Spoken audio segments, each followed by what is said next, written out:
Boa tarde a todos. Retomando as nossas atividades, antes de iniciarmos a nossa programação, pedimos a gentileza da atenção dos senhores por um momento também muito especial para o nosso evento. Receberemos agora a excelentíssima juíza, doutora Cristiane Rondelli, que vai fazer uma pequena apresentação para vocês sobre um projeto envolvendo a AMATRA, o Trabalho, Justiça e Cidadania. Com vocês, doutora Cristiane Rondelli. Boa tarde. Bom, para retorno do nosso almoço, eu fui incumbida de falar em 5 minutos sobre o TJC. E eu começo agradecendo o presidente do tribunal, Dr. Lorival, e ao diretor da escola, e o Dr. Jordani, a comissão organizadora, a oportunidade que me foi concedida para apresentar aqui o TJC. E o meu objetivo é sensibilizar os juízes a participarem desse programa. Eu aproveito também para agradecer os que já estão sensibilizados e que participam ativamente do TJC. É muito bom poder contar com a colaboração dos colegas. Na fala de abertura desse evento extraordinário, o Dr. Lorival lembrou que hoje, dia 12 de junho, além de ser o Dia dos Namorados, é o Dia Internacional da Erradicação do Trabalho Infantil. Também, em várias exposições, o caráter social do direito do trabalho foi enfatizado em sua qualidade de igualar os desiguais e promover a dignidade da pessoa humana. Como aplicadores do direito em nosso dia a dia, do direito do trabalho, a gente não precisa se limitar a agir somente com os processos. Nas salas de audiência, nos gabinetes, nas sessões. Eu posso falar da nossa responsabilidade social, que ela não está restrita ao ambiente de trabalho, e ela deve, sim, ser expandida. Um dos caminhos é o TJC, que foi reconhecido expressamente pela Escola Judicial, tem todo o apoio do nosso tribunal e da Escola da Magistratura, que considera até as horas prestadas pelo juiz como atividade de formação continuada, nos termos da Resolução 15 da ENAMAT. Esse programa, o Programa Trabalho, Justiça e Cidadania, ele foi criado em 2004, então já tem mais de 10 anos. E ele tem o objetivo de aproximar o judiciário da sociedade, através das atividades que fornecem noções básicas de direito e cidadania à população em geral, principalmente em escolas da rede pública, mas essa atuação não tem limites, ela pode ser bem ampla. As AMATRAs regionais, elas têm a obrigação de aplicar esse programa em sua região, e nós, da 15ª região, estamos cumprindo esse compromisso com muita satisfação. O método de aplicação do programa, ele é composto de 3 fases. A capacitação dos multiplicadores, que são os professores normalmente, mas isso não se restringe a eles. A fase da visita às escolas e aos fóruns e à sede do tribunal. E também a culminância. Eu trouxe algumas fotos para ilustrar cada uma dessas fases que são desenvolvidas aqui na 15ª região. Essa é a capacitação dos professores, que foi em 2014. Nós temos a parceria com a Unisal e ela nos cedeu o espaço. E essa é a capacitação dos professores em 2014 e contou com cerca de 200 professores da rede pública municipal de Campinas. Aí também em 2014, então os colegas dão palestras excelentes. Aí essa já é de 2015. O público de 200 passou para 600 professores. Olha só, o auditório teve que ser maior. Também em 2015, a capacitação. Tem o apoio do tribunal, o Dr. Jordani falando na abertura.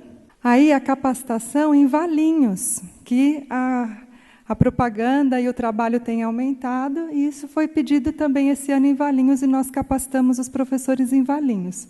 Dr. Pellegrini. Aí as visitas nas escolas. Então, essa é uma escola em Campinas. Dr. Rafael, doutora Luciane, Dr. Braga, Dr. Éder.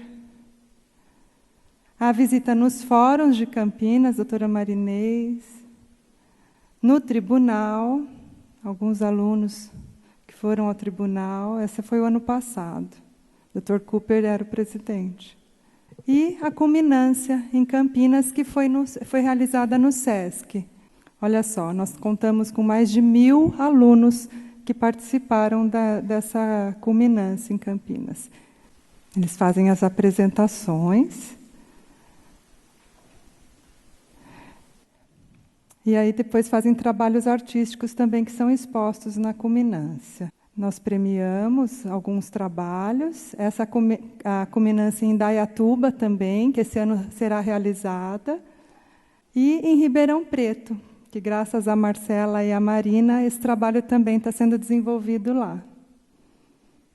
Na capacitação, o professor ele recebe o material pedagógico, que são as cartilhas, e eles trabalham os conceitos aprendidos em sala de aula.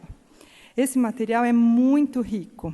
Ele é utilizado de forma muito criativa pelos professores.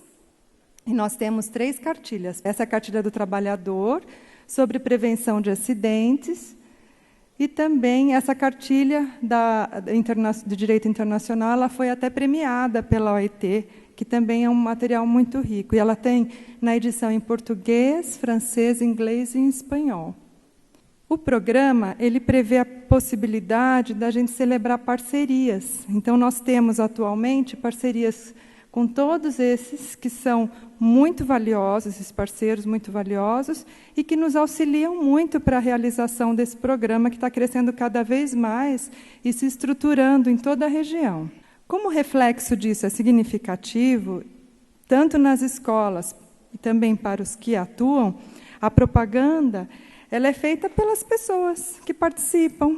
E essa semana eu recebi um pedido para levar o TJC para a região de Marília, na cidade de Exaporã. Peço desculpas, mas eu nunca tinha ouvido falar nessa cidade, que é pequenininha, tem um pouco mais de 6.000 habitantes, mas eles querem aplicar. Então, eu peço para os colegas de Marília que a gente tente aplicar esse programa lá. Eu acho que vale muito a pena. Atualmente, ele é aplicado em 9 cidades na nossa região. Cerca de 40 magistrados participam, tanto juízes de primeira instância, titulares, substitutos, como os desembargadores.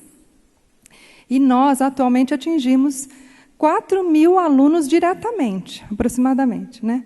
4.000 alunos. Mas esses números precisam crescer. A nossa região não se restringe à cidade de Campinas e à região metropolitana de Campinas. Então, tem já pedido e tem uma demanda grande em toda a região da 15ª. Nas visitas que nós fazemos às escolas, as histórias das pessoas vêm à tona. E essa convivência do juiz com essa população é sempre uma experiência memorável. Na última visita que eu fiz a uma escola de jovens e adultos, que é o maior público, que são os antigos supletivos, que são as chamadas hoje de EJA, as escolas normalmente são muito distantes do centro. As salas nessa escola, que eu visitei recentemente, eram pequenas e todos os alunos queriam receber o juiz. Eu fui com o Dr. Giordani e nós falamos na quadra da escola. No meio da conversa, apareceu até um rato, né? Só para a gente ter uma ideia da condição material da escola. Nesse momento, né, independente do rato ali, mas as pessoas nos recebem como se fôssemos celebridades. É triste, mas mostra como o juiz é visto como uma pessoa inacessível. O tema que foi pedido nessa exposição foi sobre terceirização e trabalho doméstico. Mas a conversa tomou outros rumos. Conversamos sobre os direitos em geral do trabalhador, o processo do trabalho, o princípio protetor do trabalhador e do direito do trabalho para o trabalhador. Em um determinado momento, um aluno, que era um senhor, ele fala: mas, doutora, eu não tenho carteira assinada, a senhora está falando de todos esses direitos, eu não tenho nem a carteira assinada. O que a senhora está falando sobre proteção do trabalhador eu não tive nada disso. Perdi o meu processo, entrei lá na Justiça do Trabalho, perdi o meu processo. Eu não ganhei nada e a minha experiência não foi boa na Justiça. A gente vê nessas visitas como há um enorme abismo entre a nossa realidade, dos gabinetes, dos fóruns, e a vida desse trabalhador, que realmente é hipossuficiente e desamparado. Nós sentimos, nesses momentos, a importância de se fortalecer a proteção do trabalhador, ou o princípio da proteção do trabalhador. Nas culminâncias, que nós vimos algumas fotos, esse aluno, ele expõe suas amarguras em atividades artísticas, com música, teatro, eles fazem paródias, eles fazem danças, cartazes, trabalhos manuais. No ano passado, em Campinas, nós fizemos também um concurso de redação. E esse ano nós vamos repetir esse concurso. E também a proposta com o município de fazer o concurso de fotografia, com o tema Retratos da Vida, o Trabalhador e Sua Dignidade. Os alunos que ganharam o concurso receberam um prêmio. Em 2014, ele foi um tablet, e esse ano depende do nosso patrocínio, porque é um trabalho feito voluntariamente pela associação, pela Amatra e com os parceiros, e nós não temos recursos. Então, depende desse patrocínio para poder oferecer alguma coisa para o aluno.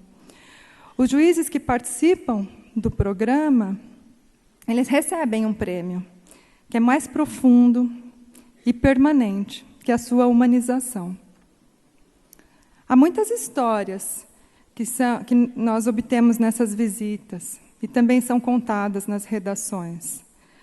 E nós veremos, com certeza, nas fotografias que já têm aparecido e são muito chocantes. Então, são histórias de desigualdade social, de falta de dignidade, histórias sobre acidentes de trabalho, e muitas também sobre trabalho infantil. Eu realmente acredito que o TJC é uma das ferramentas que temos em nossas mãos para que possamos colaborar um pouco mais com essa sociedade, para que ela seja mais digna, mais justa e solidária. Eu vou terminar com um trecho de uma das redações premiadas, que é: que proveito tem o homem naquilo que trabalha, que herda para si enfado e canseira, que madruga, que corre no seu dia a dia e nunca consegue ter uma vida que gostaria, que mal consegue dar à sua família uma boa qualidade de vida?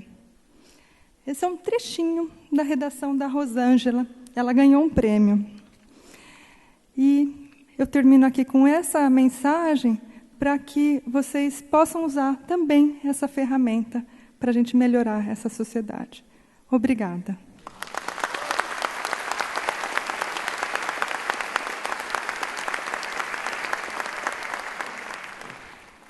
Iniciando, então, o sexto painel, cujo tema é Princípio da Preservação da Empresa versus Dano Social. Princípio da Preservação da Empresa será abordado pela doutora Ana Frazão, Funcionalismo Radical, pelo doutor Guilherme Guimarães Feliciano, e Dano Social, pelo doutor Jorge Luiz Souto Maior.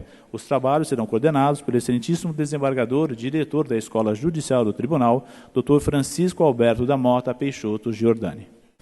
Boa tarde a todos. Vamos dar início a esse painel.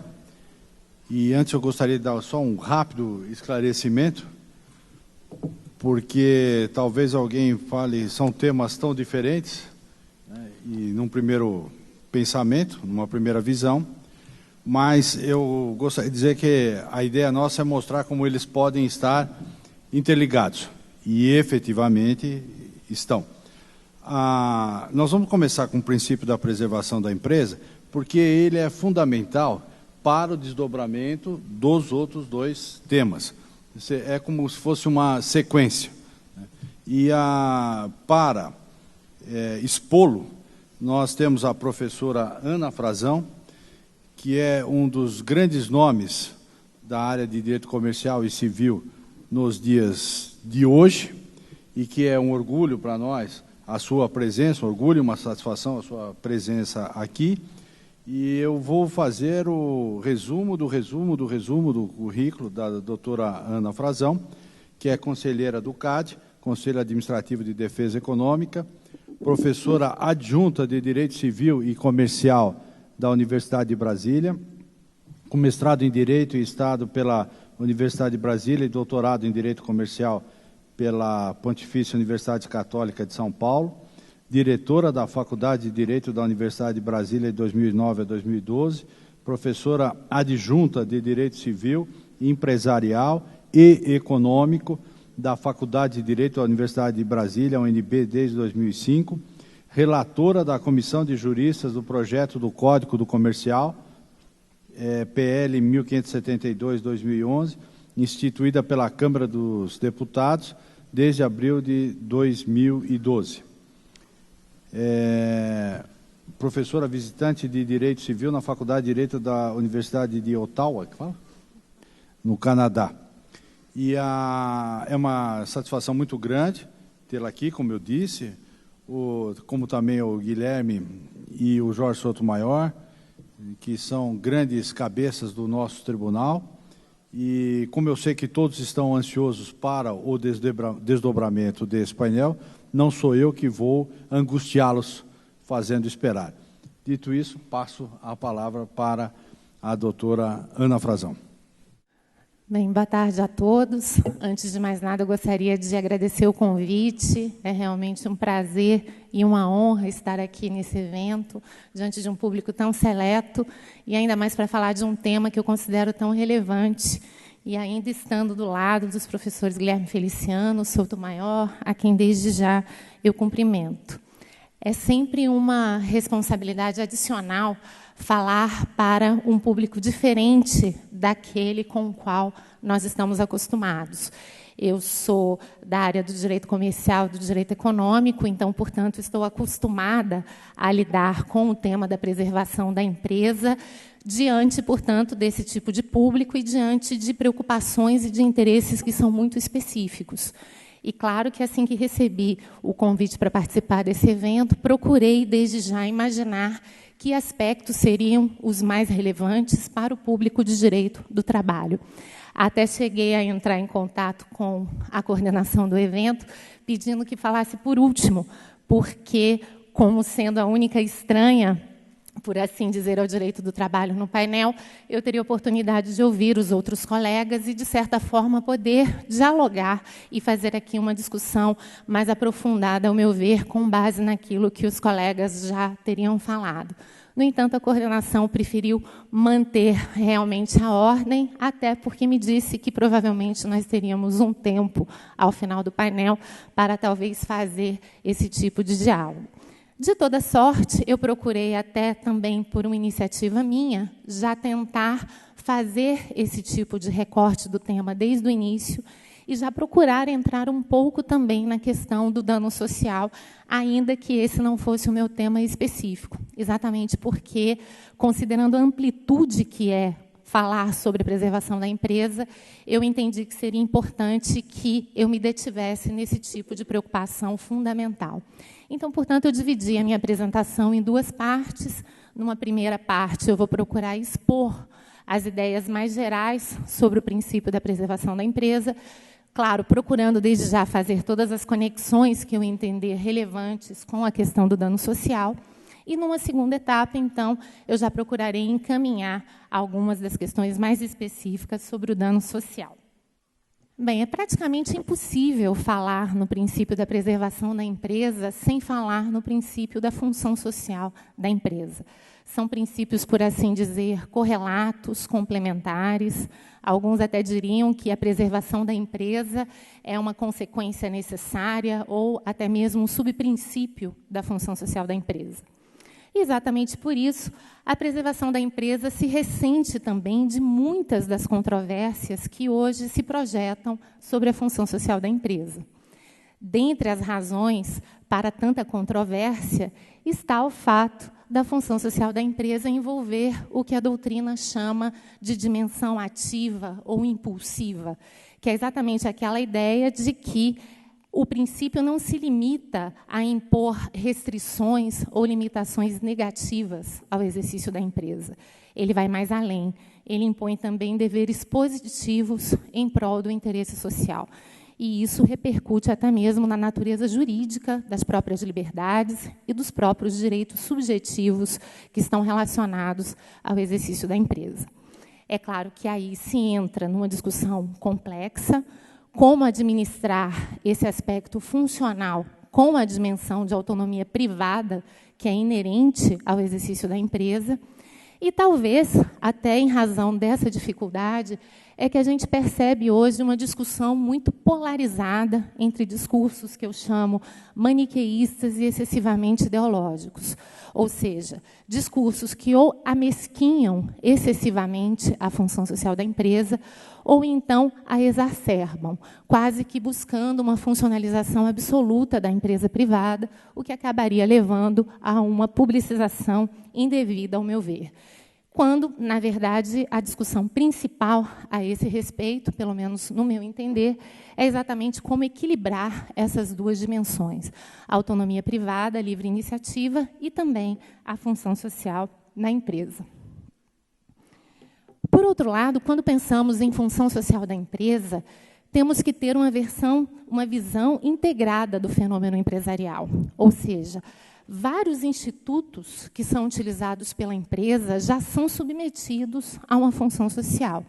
Dentre eles, propriedade, contrato, responsabilidade civil, principalmente na sua modalidade objetiva.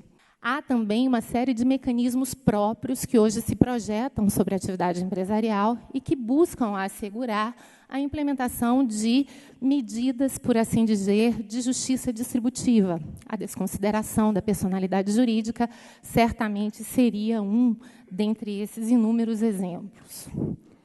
Além disso, nós temos diversas searas jurídicas que já podem ser vistas, de certa forma, como concretizações da função social da empresa, na medida em que densificam, concretizam inúmeras obrigações impostas à atividade empresarial nos seus respectivos nichos, procurando contemplar aí o que muitas vezes se chama, na doutrina estrangeira, os interesses dos stakeholders, portanto, todos os interessados em relação à atividade empresarial. E certamente que aí, além do direito do trabalho, temos também o direito do consumidor, direito da concorrência, direito ambiental, dentre outros. Vejam, então, e por que eu estou realçando esses aspectos? Para mostrar que, quando pensamos realmente em função social da empresa, quando pensamos em preservação da empresa, há de se ter uma visão unitária do ordenamento jurídico. Não é possível se pensar apenas sob o prisma isolado de uma área ou de uma determinada seara. Há necessidade de se buscar uma visão mais abrangente, até para que as soluções elas possam ser coerentes e impossibilitem uma excessiva funcionalização da atividade empresarial. Como eu procurei ressaltar aí, a empresa privada ela não é uma empresa pública. Ela tem uma relevante função social, mas ela não é apenas uma função social. E me parece que essas coordenadas elas precisam modular e orientar todas as reflexões a esse respeito. Pois bem, já tentando entrar agora numa dimensão um pouco mais concreta da função social da empresa, com as suas relações com a preservação da empresa. É interessante que esse princípio admite, como eu disse, diversas interpretações, análises e estudos, mas há 3 dimensões que nos ajudam a entender melhor o alcance desse princípio. A primeira delas, e muito importante, é o que eu chamo de dimensão hermenêutico-integrativa, ou seja, aqui o princípio ele é utilizado como uma baliza interpretativa, ele é utilizado também para suprir lacunas do ordenamento jurídico. E, sem dúvida, dessa dimensão da função social da empresa surgem consequências importantíssimas para a atividade empresarial.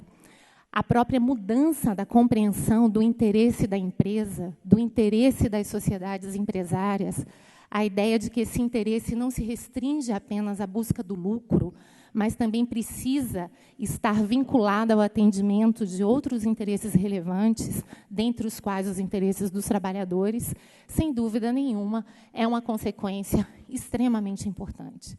Toda a questão, como eu procurei ressaltar aí, é em que medida esses outros interesses serão atendidos e como, considerando que esses interesses são múltiplos. Vamos imaginar que, além de trabalhadores, consumidores, fornecedores, meio ambiente, governo e tantos outros interesses que se projetam, de fato, sobre a atividade empresarial. Apesar dessa conciliação ser difícil, de certa forma, uma conclusão que vem sendo extraída dos estudos e das reflexões a respeito do princípio é de que, de fato, o interesse da empresa é maior do que o interesse de qualquer grupo envolvido. Ou seja, mais uma referência que nos obriga a pensar na empresa a partir dessa visão mais ampla, mais abrangente e nunca reducionista. Dentre as consequências, portanto, dessa dimensão, podemos pensar na legitimação da responsabilidade social voluntária empresarial. Esse é um tema extremamente atual. O Brasil vem passando por muitos avanços nesse sentido. Eu entendo, por exemplo, que esse artigo da Lei das SA, que autoriza expressamente as companhias a se dedicarem a esse tipo de atividade, ele deve ser aplicado, por analogia, a todas as sociedades empresárias. O único cuidado aqui é se manter a proporcionalidade. Outro aspecto também importante, que é um desdobramento do que já vimos anteriormente, é esse pressuposto de que, em qualquer situação, nenhum interesse pode ser considerado absoluto quando estamos falando da atividade empresarial. E aí, um ponto que vem sendo considerado de convergência, mesmo diante de um princípio tão controvertido como a função social, é a ideia de que, qualquer que seja a interpretação e a extensão que se dê a esse princípio, a preservação da empresa tem que ser necessariamente observada. Até na Alemanha, que é um país com uma forte influência institucionalista, nós percebemos a enorme importância que se dá ao princípio da preservação da empresa. Então, é claro que, em direito, não há princípios ou valores absolutos. Podemos até imaginar que, em algumas situações, a melhor solução possa ser o encerramento da atividade empresarial, mas essa opção é uma opção excepcionalíssima. A regra geral deve ser, portanto, a preservação da empresa. E alguns exemplos concretos dessa forma de se ver a atividade empresarial podem ser mencionados e, sem dúvida nenhuma, talvez o mais relevante, principalmente para a área do direito do trabalho, é essa DIN, oportunidade em que o Supremo Tribunal Federal teve de considerar constitucional a Lei de Recuperações e Falências. Na verdade, essa lei, todos nós sabemos, é uma lei que tem por pressuposto a preservação da empresa. E foi muito interessante que, nessa oportunidade, o Supremo Tribunal Federal pôde apreciar esses dois desdobramentos do princípio aos quais eu já me referi anteriormente.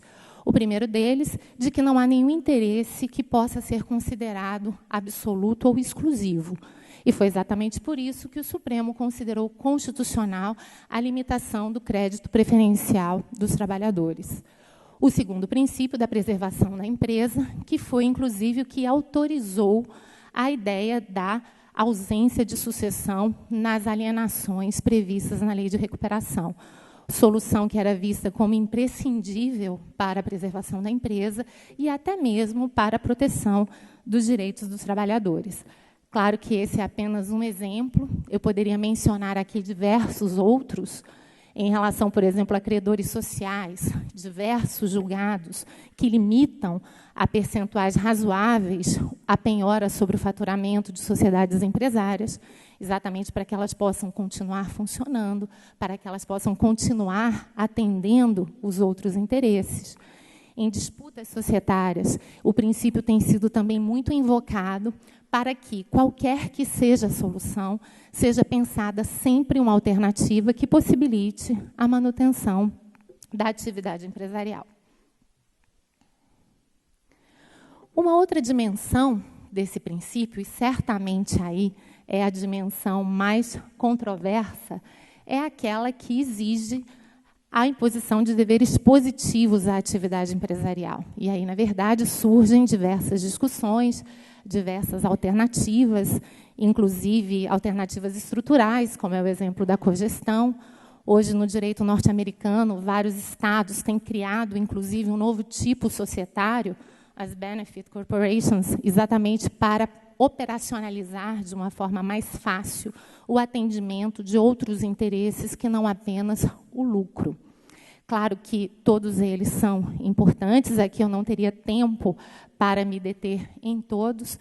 Eu só acho importante ressaltar, nesse momento, o último desses efeitos, que me parece um efeito extremamente importante, que tem ainda uma amplitude de aplicação muito grande e tem sido muito pouco aproveitado no direito brasileiro, que é a reconfiguração dos deveres fiduciários dos gestores de sociedades, essencialmente controladores e administradores, deveres de lealdade e diligência, que foram construídos tendo como foco, tendo como destinatários apenas acionistas ou a sociedade empresária, e hoje já são ampliados para serem pensados também em termos de deveres que se dirigem a outros interessados, incluindo trabalhadores.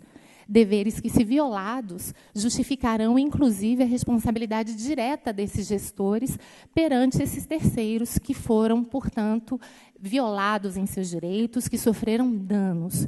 E me parece que essa responsabilização da gestão, sem dúvida, pode ser um campo muito interessante a ser explorado em diversas searas, especialmente na questão do dano social, até por não ter algumas das consequências indesejáveis da solução tradicional, que muitas vezes imputa essa responsabilidade exclusivamente à pessoa jurídica.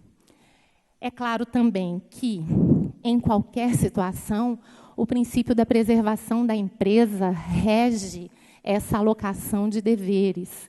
Me parece que aqui é muito interessante se fazer uma analogia com o poder de tributar. A Suprema Corte Americana e o próprio Supremo Tribunal Federal sempre adotaram a ideia, até para justificar o confisco, de que o poder de tributar pode levar também ao poder de destruir. E eu acho muito importante que, sempre que estamos pensando em soluções diante da atividade empresarial, tenhamos presente essa noção de medida, ou seja, em que proporção aquelas soluções são aptas, de fato, a atender às finalidades que estão sendo buscadas, ou em que medida elas podem estar sendo tão excessivas ou tão exageradas que, em última análise, elas estarão comprometendo a atividade empresarial ou até desestimulando consideravelmente o investimento produtivo. Por fim, e aí vai uma terceira e última dimensão do princípio, uma dimensão que já está conectada mais diretamente com a questão do dano social, seria a de restrição ou limitação aos direitos e liberdades. E aqui é interessante que, apesar de hoje existir uma fartíssima literatura em torno da responsabilidade social da empresa, essa literatura muitas vezes se preocupa muito mais, como eu coloquei aí, com o bem que deve ser feito, do que propriamente com o mal que pode e deve ser evitado. E é claro que essa segunda parte, portanto, o mal que pode e deve ser evitado, tem que ser um foco em discussões como essa. E daí porque a responsabilidade civil é tão importante nesse tipo de situação. Na verdade, parte-se da premissa que a própria Constituição, no seu artigo 170, ao tratar da ordem econômica constitucional, ela já disciplina uma série de bens jurídicos que são dignos de tutela e que, se violados pela atividade empresarial, devem ensejar a devida responsabilização. Vejam que essa perspectiva ela se interliga com a cláusula geral de vedação ao abuso de direito, que nada mais faz do que impor limites qualitativos e quantitativos ao exercício de direitos e liberdades, como é o caso da liberdade de iniciativa. Vejam, portanto, que esses limites são também quantitativos, envolvem uma análise de proporção, de moderação.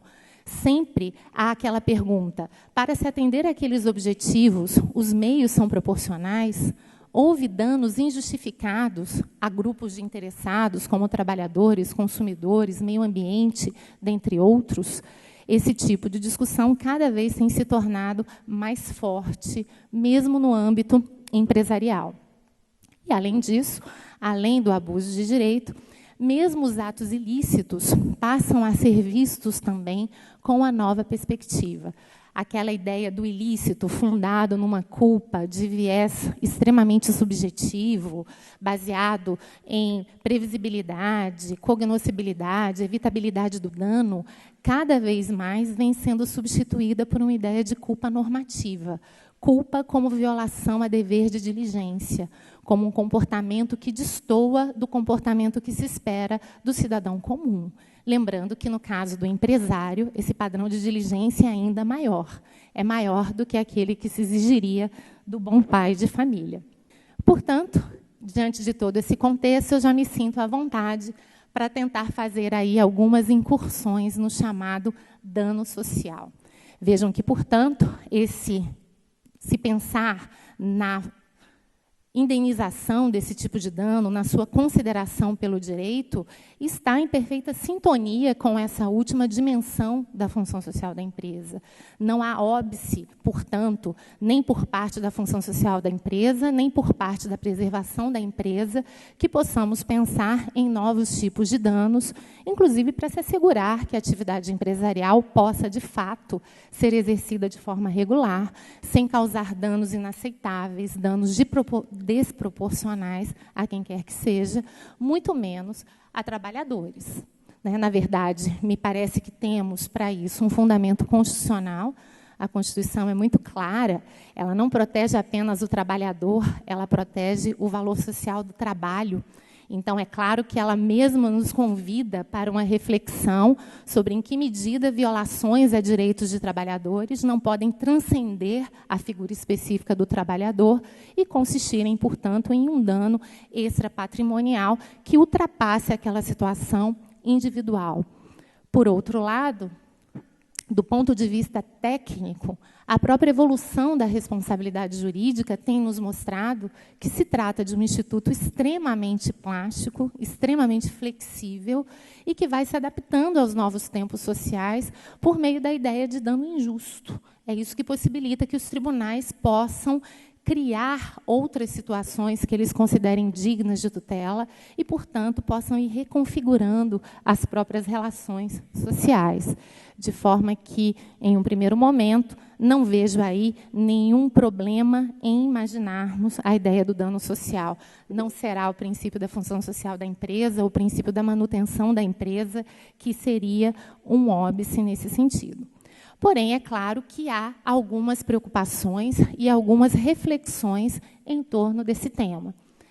Por mais que a responsabilidade civil tenha toda essa plasticidade, a ideia é de que haja critérios minimamente coerentes, minimamente precisos, para se identificar esses novos danos. Isso vem sendo uma preocupação em todas as áreas da responsabilidade civil.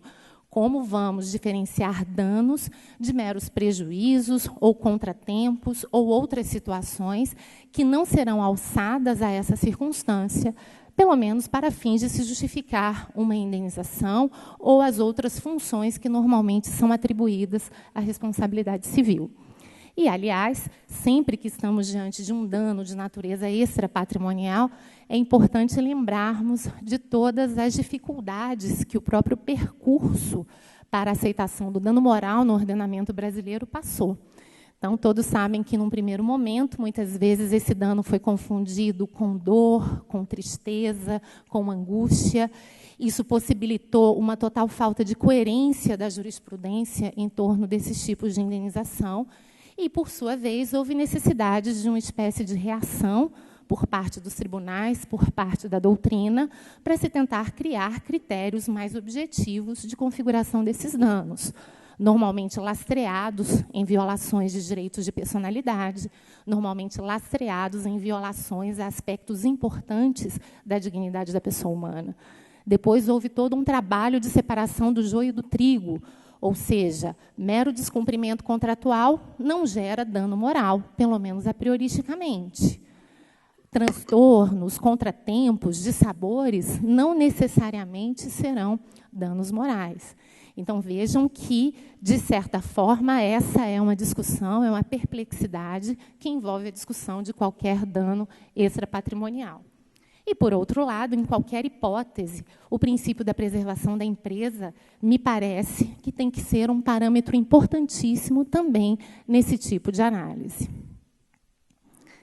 Além da identificação do dano social, surge também um segundo problema, quer dizer, como tratá-lo. É claro que a gravidade desse tipo de dano, a sua natureza extrapatrimonial, certamente nos levam a refletir sobre a responsabilidade civil fora daquela sua função tradicional, que seria uma função meramente compensatória.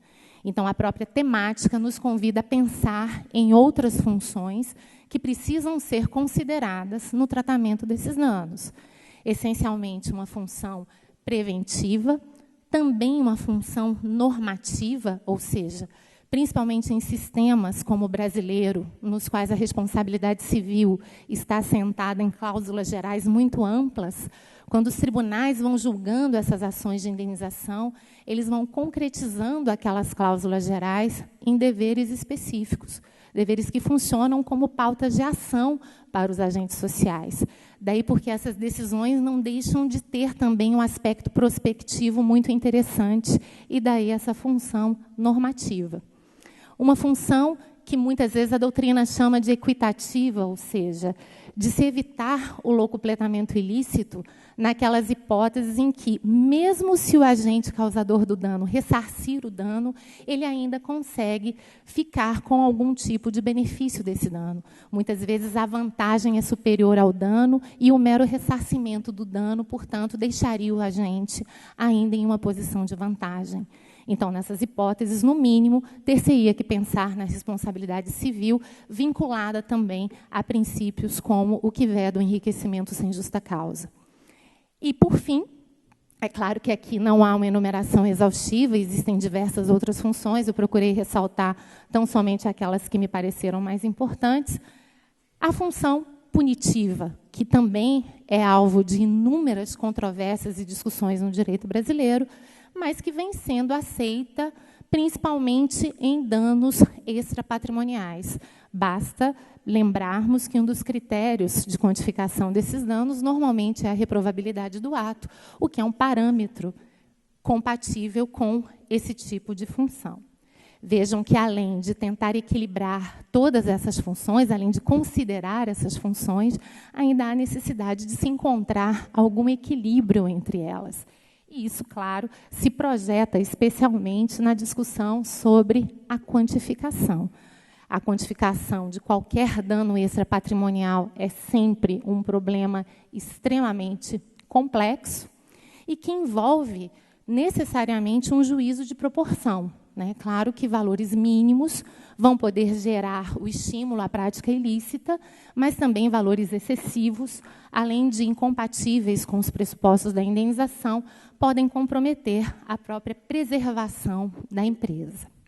Daí porque, quando pensamos nesse tema sob a ótica da preservação da empresa, certamente que vamos precisar, ao meu ver, ter algum cuidado com alguns dos parâmetros ou dos critérios para a quantificação desses danos. Sem dúvida nenhuma que a reprovabilidade da conduta me parece um parâmetro importantíssimo.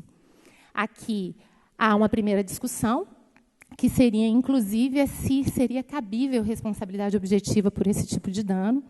Há muita discussão sobre se poderíamos punir uma pessoa, mesmo sob essa modalidade de uma indenização com algum cunho punitivo, se ela não agiu de forma reprovável. Responsabilidade objetiva é técnica de socialização de dano, é uma responsabilidade, em última análise, por equidade, não depende do ilícito, e, por isso, ela é tão adequada para tratar dos aspectos relacionados à compensação. Já quando estamos falando em danos extrapatrimoniais, em que o aspecto compensatório não é o mais importante, provavelmente a responsabilidade objetiva despertará uma série de discussões no que diz respeito à sua compatibilidade. Por outro lado, não há dúvidas de que situações de reincidência, de dolo, ou seja, muitas vezes a violação calculada de uma norma jurídica. O agente viola porque ele acha que é mais vantajoso para ele violar e, eventualmente, ter que suportar determinadas consequências dessa violação do que cumprir a prioristicamente aquelas normas. Situações de culpa grave, todas elas precisariam ser vistas com bastante rigor. Do ponto de vista da preservação da empresa, uma análise mais cuidadosa sobre a capacidade econômica e patrimonial da empresa se faz necessária. E aqui não podemos confundir capacidade econômica com o tamanho da empresa. Capacidade econômica é algo bem diverso, é algo que exigiria, inclusive, uma análise mais atenta dos balanços patrimoniais e dos documentos comprobatórios da empresa nesse sentido. Somente assim se poderia, em tese, encontrar essa justa medida para uma indenização tão complexa como aquela que se propõe no dano social. Certamente que, se for possível, inclusive, estimar o montante da vantagem ilícita, esse seria um parâmetro importantíssimo, até porque é um princípio comezinho de justiça que o autor do ilícito não pode se beneficiar daquele ilícito. Então, se há a possibilidade dessa estimação, certamente que iniciativas nesse sentido seriam muito interessantes para dar a essa quantificação uma maior racionalidade, uma maior consistência. E também chamo a atenção para essa política judicial macro de enfrentamento de tais questões. Ou seja, quando estamos falando do ponto de vista da compensação, muitas vezes a análise judicial só precisa ficar naquele seu âmbito mais micro, ou seja, do processo judicial que está sendo submetido ao juiz.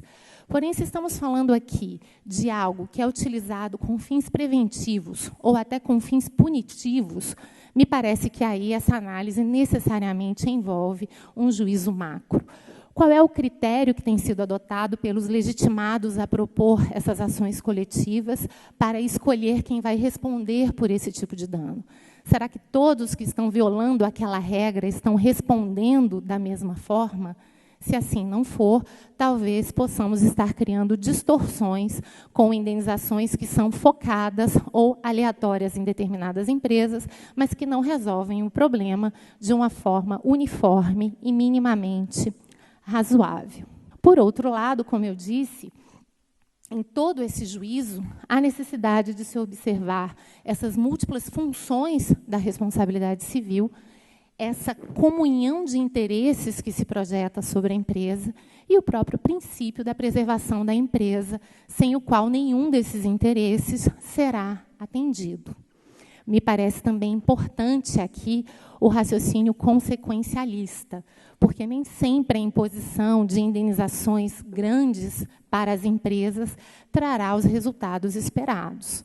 Claro que, se estivermos falando de empresas que atuam em mercados extremamente competitivos ou com margens muito grandes, a tendência do empresário é de suportar essa indenização reduzindo a sua margem.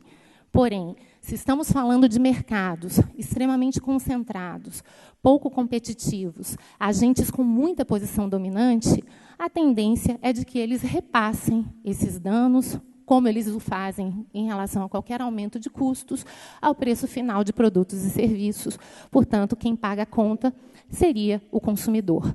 É claro que esse argumento ele não é um argumento que vai poder ser pensado isoladamente, mas ele é muito importante para se pensar nas consequências reais e pragmáticas das decisões judiciais. É até por essa razão que eu, particularmente, sou uma das entusiastas da responsabilização civil de gestores, porque, nesse caso, são as próprias pessoas que foram as responsáveis por aquelas decisões empresariais que suportariam essas indenizações, e não a pessoa jurídica. E, por mais que hoje nós saibamos que diretores e controladores de companhias, inclusive, se servem de seguros, os seguros, na maior parte, tendem a afastar as hipóteses de culpa grave de dolo. Então, pelo menos nessas hipóteses, seriam os próprios responsáveis que, de fato, sofreriam as consequências dos seus atos. Já para finalizar, tenho visto na Justiça do Trabalho que, muitas vezes, a questão do dano social ela tem sido tratada de forma relacionada com questões concorrenciais. Mas, na verdade, se analisarmos com atenção, essa hipótese é muito diferente de qualquer dos problemas concorrenciais que podem ser pensados. É algo muito diferente de dumping, que, a rigor, é, inclusive, medida de proteção de indústria nacional, não tem a ver com preços predatórios, não tem a ver propriamente com concorrência desleal.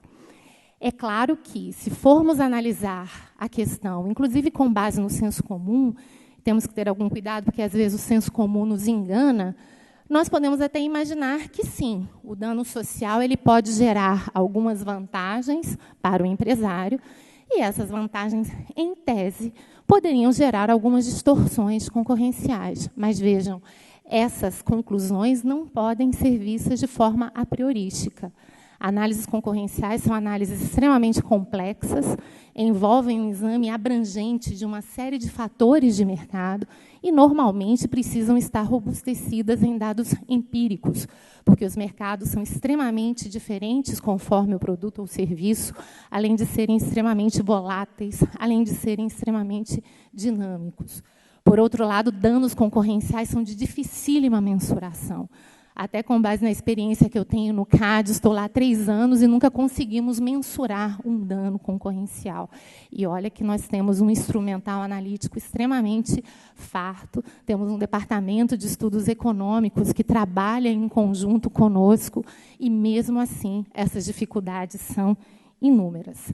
E por que estou trazendo esse tipo de discussão? Porque me parece que tentar incluir na análise do dano social um componente concorrencial, além de aumentar a complexidade da discussão, que já é extremamente complexa por si só, coloca a Justiça do Trabalho diante de uma tarefa difícil, praticamente inexequível e que, ao meu ver, além de tudo, é desnecessária. Por essas razões, então, já encaminhando para as conclusões, eu procurei resumir nessa lâmina as linhas gerais da minha exposição, no sentido de que, de fato, o princípio da preservação da empresa ele é totalmente compatível com a ideia do dano social, mas, ao mesmo tempo, é um princípio que deve ser um importante parâmetro para a identificação, para o tratamento e também para a quantificação do dano social. A análise desse tipo de dano, de fato, envolve o delicado equilíbrio entre as diversas funções da responsabilidade civil, mas sempre sob a perspectiva da preservação da empresa e também da conciliação dos diversos interesses que se projetam sobre a empresa. Um diálogo entre as áreas, em que o direito do trabalho possa dialogar também com todas as outras áreas que se projetam sobre a empresa, me parece extremamente importante. E, por fim, me parece que esses danos, sob todos os aspectos, e também, especialmente, sob o aspecto da preservação da empresa, deveriam ter como foco prioritário os danos causados ao trabalhador, ao trabalho, e não propriamente à concorrência. Entrar em análises concorrenciais nesse tipo de seara me parece ser algo extremamente arriscado e que pode até levar a decisões desproporcionais e que possam ser, inclusive, incompatíveis com o princípio da preservação da empresa. Eram essas as considerações que eu teria a fazer. Agradeço desde já a atenção de todos e, obviamente, já me coloco à disposição para qualquer comentário ou pergunta. Obrigada.